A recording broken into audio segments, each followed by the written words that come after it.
En Gâtine, on voit éclore de curieux champignons chez Eddy Fruchard. Implanté à Vosroux, il s'est lancé dans la construction et la vente de tiny house. Ces petites maisons montées sur roues sont le fruit d'une recherche de nomadisme et de sobriété. Entrepreneur engagé, Eddy nous ouvre les portes de son entreprise, Westwood Tiny. On est ici dans les ateliers de fabrication de Westwood Tiny où on fabrique des tiny house. En termes de caractéristiques, un des éléments importants, c'est que ça soit gabarit routier, c'est-à-dire qu'elle fasse 2,55 m maximum de largeur. Sinon, on part sur des convois exceptionnels. On a fait l'isolation, donc c'est un isolant en biofibre, donc qui est fabriqué en Vendée à la Cavac, et c'est une constitution de laine de chanvre, lin et coton. Le circuit court fait partie de la démarche Tiny, et c'est ce qui a séduit Amandine et Thomas.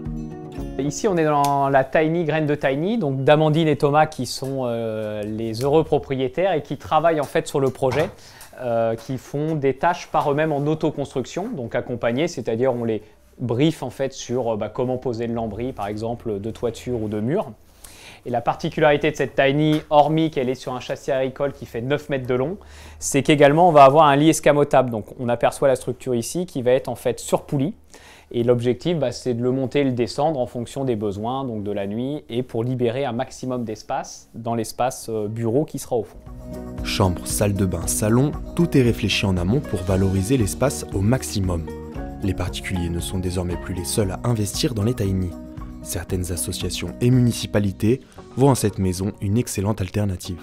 Donc ici, c'est un jeune qui est apprenti dans une entreprise dans le centre de Vosroux et qui n'aurait pas pu trouver, travailler dans l'entreprise s'il n'avait pas eu cette tiny house de disponible grâce à la sauce Un toit en Gâtine qui est la vocation de cette sauce, de pouvoir loger les jeunes travailleurs étudiants qui peuvent se trouver en Gâtine.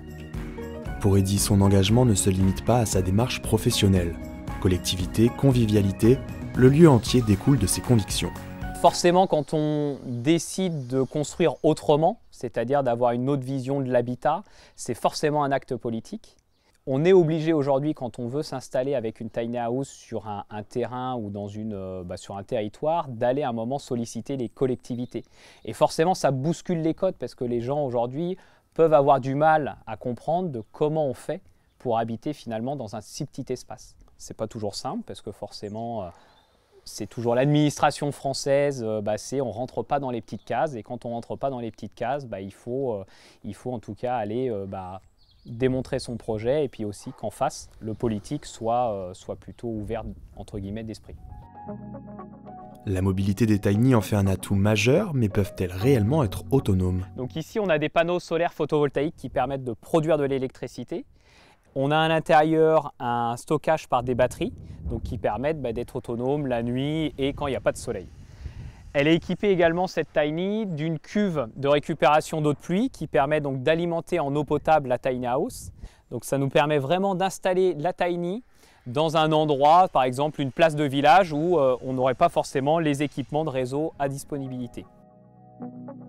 La demande de tiny house est en pleine croissance en France.